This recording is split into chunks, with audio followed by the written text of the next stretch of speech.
Bueno, pues yo les voy a leer el libro Bonsai de Christine Ostlanger.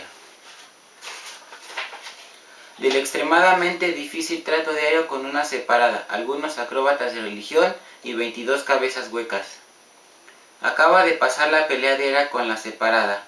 Los dos estamos ya tan acostumbrados a estas peleas como a lavarnos los dientes. Y a lo largo de los 7 días de la semana seguirá la batalla hasta que uno de los dos quede de vencedor absoluto.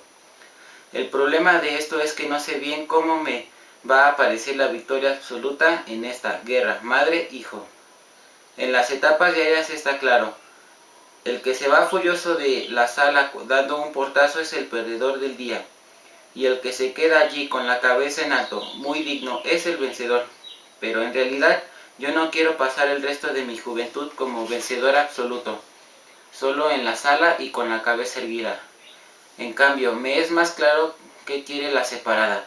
Ella se considera la vencedora absoluta si lograr que lo que yo hago y dejo de hacer se mantuviera en su supuesto amplio límite de tolerancia, y si mi comportamiento no excediera las ya reconocidas fronteras de su altísimo nivel de frustración. Es decir, si hubiera hecho de mí un encantador muchachito fácil de cuidar, que se porta mal solo donde a ella no le molesta. Dicho de otra manera, si me sometiera a una completa transformación de mi ser por un afecto infantil hacia ella. Pero yo no puedo hacer eso, así tuviera la mejor voluntad y no se me atravesara ni un mal pensamiento. Un ejemplo típico. Hoy por la tarde estoy acostado en el sofá de la sala comiendo papas fritas y aceitunas y revisando de arriba abajo la programación de la televisión. Ella entra todavía con el abrigo y el sombrerito puestos y con su cara de todos los días y exclama: Dios mío, otra vez vengo muerta de luchar por ganar tanto dinero. En la mano tiene un sobre, lo rasga, saca un papelucho, frunce el ceño y se queja. Esos tipos de la iglesia se chiflaron. ¿Cómo se les ocurre cobrarme otro impuesto? Antes deberían estar contentos de que les suelto algo. Pacífica y amigablemente le digo que podría retirarse de la iglesia si no quiere pagar el impuesto total. La señora está separada y no recibirá la comunión del domingo ni una vez, así quiera. Y cuando a uno lo han excluido brutalmente de los servicios básicos de una empresa, tiene todo el derecho de romper el contrato con ella. La separada suspira y dice que en el fondo tengo razón, pero que sería un paso muy difícil de dar, y si pone a decir bobadas sobre el ámbito cultural del accidente cristiano y su antiquísimo carácter y otras cosas por el estilo. Y yo le digo más bien en chiste, que he estado pensando en la posibilidad de no tomar el próximo año la clase de religión católica, y que no me molestaría en lo más mínimo decirle adiós al ámbito cultural del accidente cristiano. Y la mujer, en vez de preguntarme cortésmente por qué he pensado tanto en eso, exclama autoritaria: No, Sebastián, no harás eso. Y entonces me alecciona. Me dice que debo conocer con 2 horas semanales de clase la fe en que nací, y que solo cuando sea un verdadero adulto y sepa con exactitud de qué se trata podré decidirme responsablemente a favor o en contra de ella. Y yo le indico, todavía tranquilo y controlado, hasta cierto punto, que no puedo aplazar la decisión para después del bachillerato, porque entonces ya habría asistido a todas las clases. Y ella dice: sí, así debe de ser, pues en su opinión no hay nada peor que el sordo que rechaza algo sin conocerlo, de lo cual proviene la mayoría de las lamentaciones sobre la tierra. Como ya mencioné, eso de salirme de la clase de religión lo dije en chiste, sin haber pensado de verdad en hacerlo, pero cuando la separada me explica qué es, bueno, para mí me salgo de mis casillas y se encienden todos mis dispositivos de seguridad. Ahí mismo sostengo que no esperaré al otoño, sino que me retiraré ya mismo, aunque el reglamento del colegio no lo permitirá, y que si no me deja pasar Pasaré con protesta todas las clases de religión, hasta el próximo verano, parado de cabeza frente a mis compañeros. Eso me imagino no le desagradaría al piadoso hombre que nos dicta este año la clase de religión católica, porque pasa lo siguiente. En mi colegio trabaja desde hace años el capellán Capelmuir, que ya está en edad de jubilarse y que dictó mucho tiempo todas las clases de religión. Pero hubo un año con tantos alumnos que tuvieron que crear un primero adicional. Y como el capellán hubiera tenido que encargarse de esas clases y no le hubiera gustado, llegó una acróbata de religión a ese curso que era el mío. Aunque ese primer acróbata llegaba siempre con un porcentaje nada despreciable de alcohol en la sangre, que se podía oler a 2 metros de distancia en contra del viento. Si le dice acróbata en la jerga burócrata escolar, porque es un profesor que no trabaja en un solo colegio, sino brinca de institución en institución para reunir penosamente su cota de horas semanales.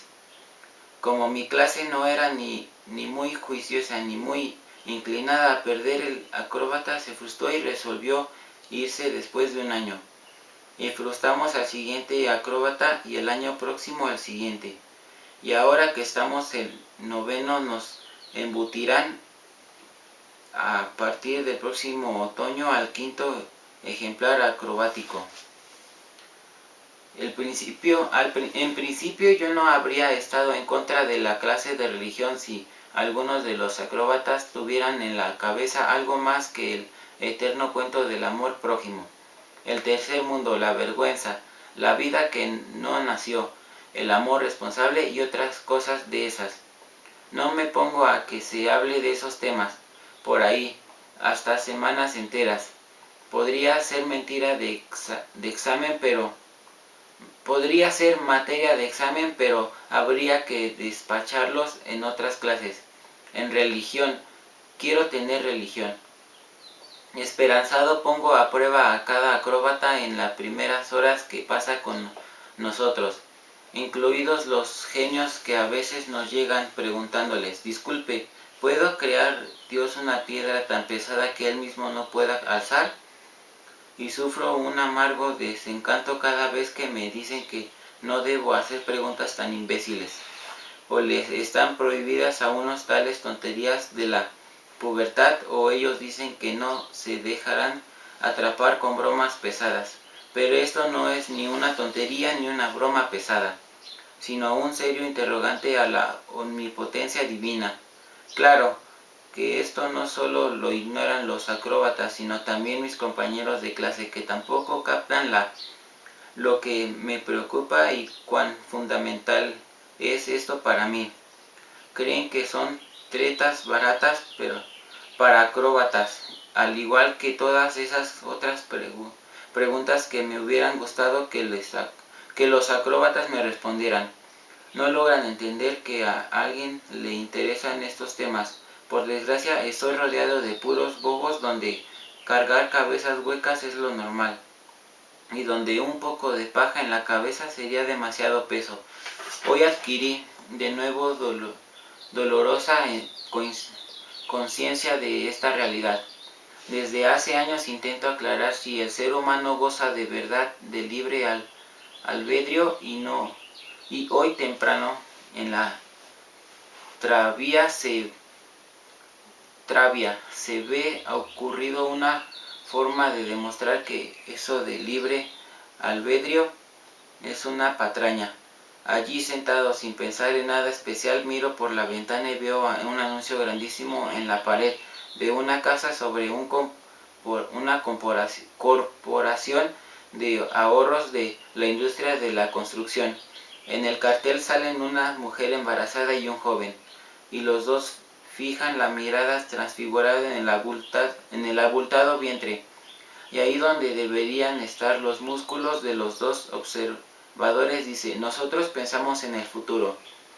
Y veo eso y pienso, piensen en el futuro si quieren, pero Para mí el futuro no hay nada que decir. En el tranvía sigue rechinando y a mí no me rechina en el cerebro nada distinto de futuro, futuro, futuro. Pero terminemos ya con ese tono futuro, futuro, aunque yo no puedo dejar de pensar en eso. Bueno, pues de repente vi tan claro como el sol, la luna y las estrellas que el ser humano no puede prohibirse, deja de pensar en algo, o viceversa, que no pueden ordenarse a sí mismo pensar en algo, y cuando no puede, no tiene libre albedrío. Claro, esto me entusiasmó muchísimo y en tal estado una olvida que desgracia con rapidez. El trato adecuado con las cabezas huecas entre el salón y le comuniqué al personal allí presente el conocimiento al fin ganado. Y hubiera sostenido mi punto de vista sin problema delante de cualquiera, pero nadie se tomó la molestia de contradecirme. Me miraron como si les hubiera recitado un poema en suajeli. Y entonces sentí como si me hubiera caído en un pozo profundo, una sensación que me da seguido. Aunque nunca llego al fondo y tampoco sé si allí hay agua que amortigue la caída o piedra dura que me rompa los huesos. Siempre hay alguien conmigo que dice algo que me impulsa arriba y afuera del pozo con rapidez de un relámpago. Hoy por la mañana fue Alexander cuando dijo: Bonsai, tus brillantes pedos cerebrales me producen retortijones. ¿No tienes otras preocupaciones? Diplomáticos como son, mis compañeros de clase casi siempre me dicen Bonsai cuando no estoy presente, pero hoy Alexander estaba demasiado dormido para tanta diplomacia. Por un lado, yo podría haber pensado mejor que te digan en la cara lo que murmuran a tus espaldas. Por el otro lado, esos comentarios no son necesariamente sanos para la psiquis, ya que uno de los privados del par de horas agradables en que se sentía aceptado en el círculo de amigos. De acuerdo, entonces el sentimiento de seguridad es una equivocación, pero las equivocaciones también acarician la psiquis, y una caricia se desliza con mejor ánimo por la vida que un apaleado, y en últimas, como soy bienes de nacimiento y de crianza, me puedo apoyar en el lema del antiguo Nestroy: todos son quimeras, pero me entretienen. Capítulo 2. De problemas de trapos, series de antimetería y conversaciones con altibajos, así como de una prima sentada. La idea de proponerme el apodo de Bonsai se le ocurrió a un par de chistosos de mi curso, porque soy pequeño, muy, muy pequeño, más pequeño que la niña más bajita de mi clase, Anna Leslie. Anneleise. Se supone que voy a crecer. Diagnósticos: 3 respetables doctores en medicina y cambio de un honorario. Eso se advierte en los huesos metacarpianos. Dije razón. Por esa razón no quisieron darme las hormonas que hubieran podido hacerme crecer en un par de centímetros. Y que en la clase que no hayan bautizado sencillamente enanito, se debe a que en realidad soy muy bello. En los enanos por lo general faltan las proporciones, tienen las piernitas muy cortas, la cabeza demasiado grande y a los bracitos muy largos. Pero en mí todo concuerda como en un arbolito bonsai, tanto que mi prima Eva María mantiene en la agenda de bolsillo una foto mía a color del tamaño de una postal, para presumir con las amigas del colegio. Allí salgo en pose de vencedor y en vestido de baño en la playa de Taormina. Detrás mío solo hay mar, delante mío solo hay arena, y a lo largo y ancho no hay ninguna otra persona con quien me puedan comparar. El observador ignorante puede pensar que se trata de tipo de 1,90 m de estatura, y si yo midiera 1,90 m de estatura podría ser top model masculino. La separada me compra toda la ropa en Benetton Talas 012 y tengo las graves sospechas de que ni siquiera toma de ahí la talla más grande. Que yo la acompañe de compras ni se pregunta por qué. Es humillante para uno que ya tiene bozo medirse pantalones, camisas y chaquetas entre auténticos niños, y de pronto recibir a la salida del almacén un globo rojo o un dulce que la vencedora le pone a uno en la mano. Antes, cuando todavía no había desarrollo la fortaleza de carácter necesitaría para oponerme obstinadamente a la orden materna de participar en la compra de trapos, añoraba en los probadores que se presentara mi yo de antimateria para que se acabara de inmediato la tortura. Por encima de cualquier cosa deseaba a ese yo de antimateria, especialmente cuando la vida era muy difícil, o sea, casi siempre. Aún todavía lo añoro algunas veces. La gente sensata como la separada opina que el yo de antimateria no existe y que los tontos que creen que en semejante ridiculez son lunáticos ignorantes. Los que son chiflados dicen: la antimateria es la materia compuesta para antipartículas que no pueden coexistir con la materia normal, porque aunque estables en sí, al encontrarse con sus partículas complementarias, se desmaterializarán. Los chiflados, en cambio, imaginan el asunto de una manera mucho más interesante. Aseguran que en la Tierra existen seres vivos materiales y antimateriales, y cada ser material tiene un gemelo de antimateria, y si los dos se encontraran y se tocaran, se disolverán pim pam pum en la nada. Reconozco que es una idea bastante loca, pero me gusta, y no hay razón para que no me la crea de vez en cuando. Claro que tampoco soy tan tonto como para exponerla en voz alta en la clase de física.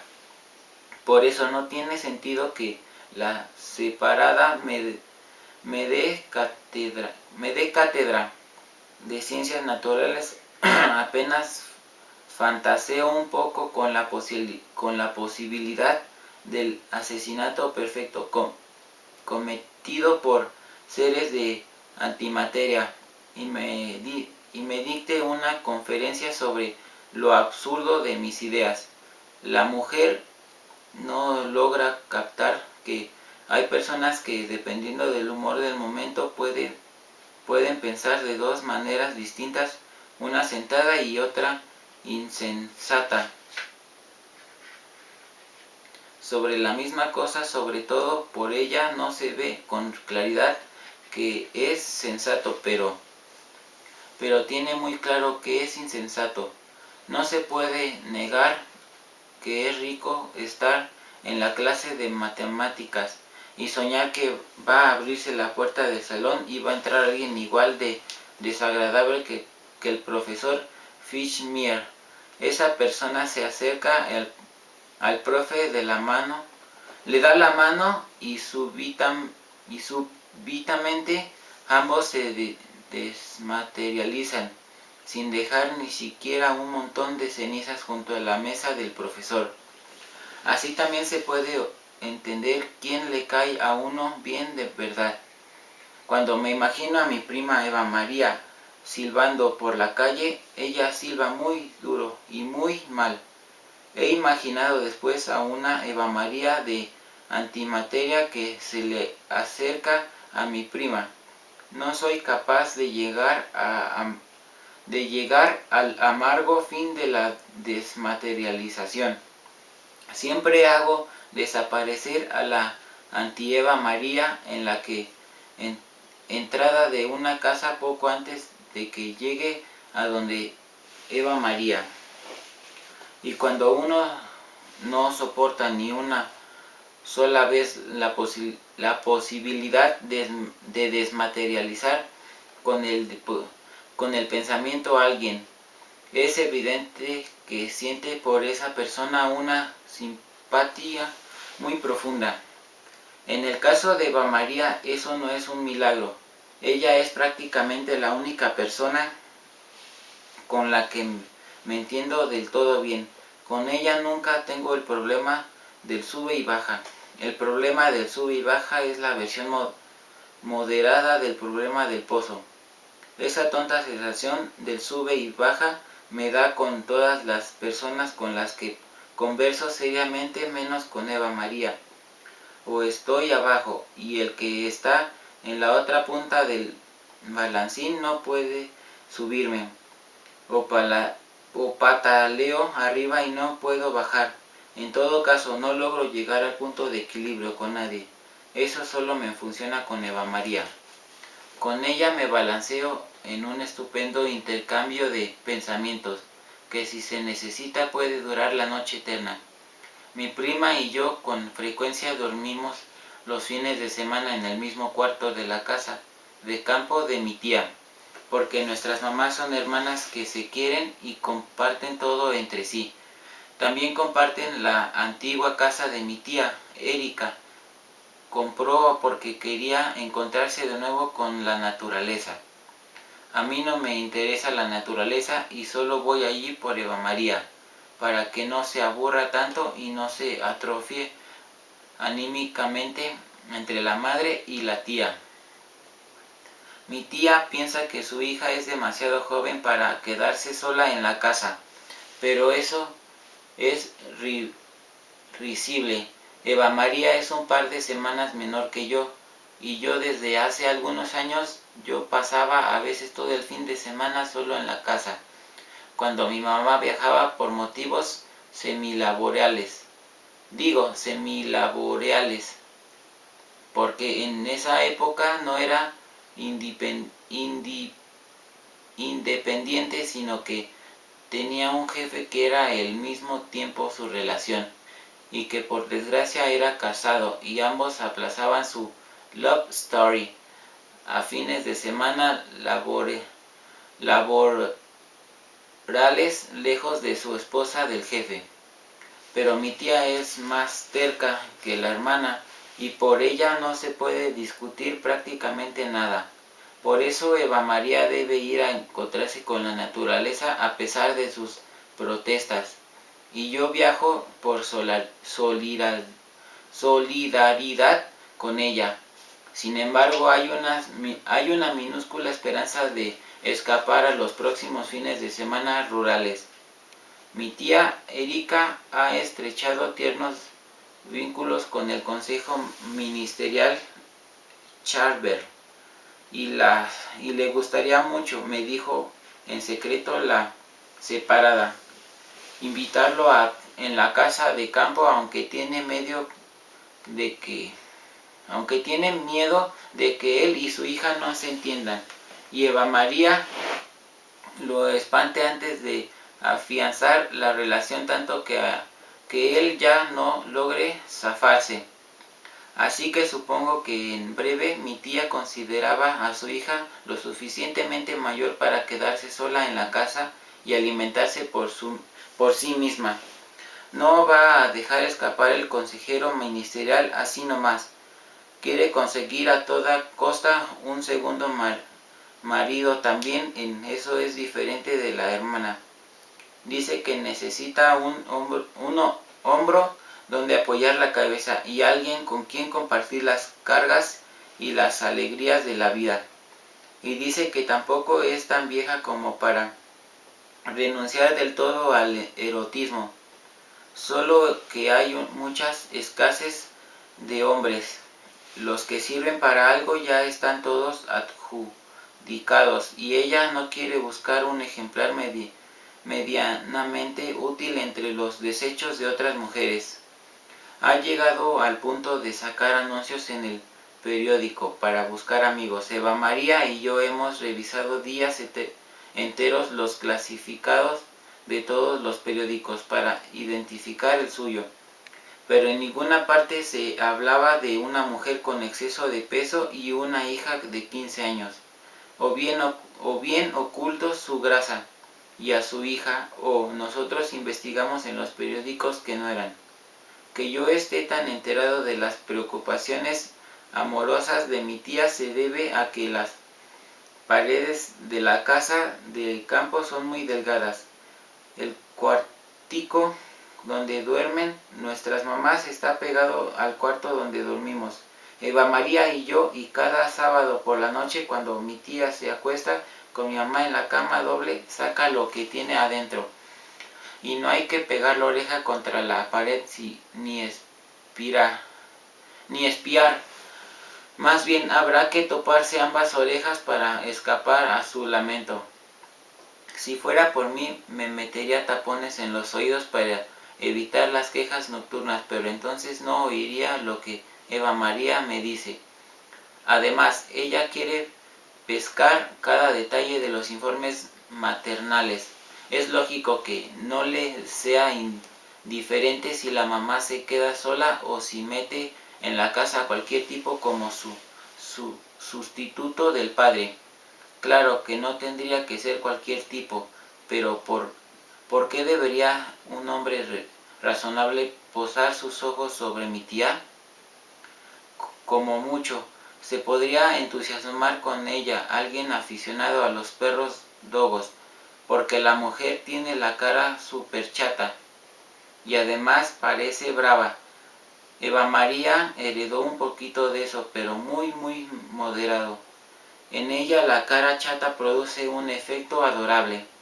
Ojalá que con la edad no se le vaya a salir el mismo bigote de la mamá. Mi tía se aplica cada 3 semanas un emplasto en el bigote. Lo deja sacar y luego se lo arranca dando un grito salvaje y eliminando así todos los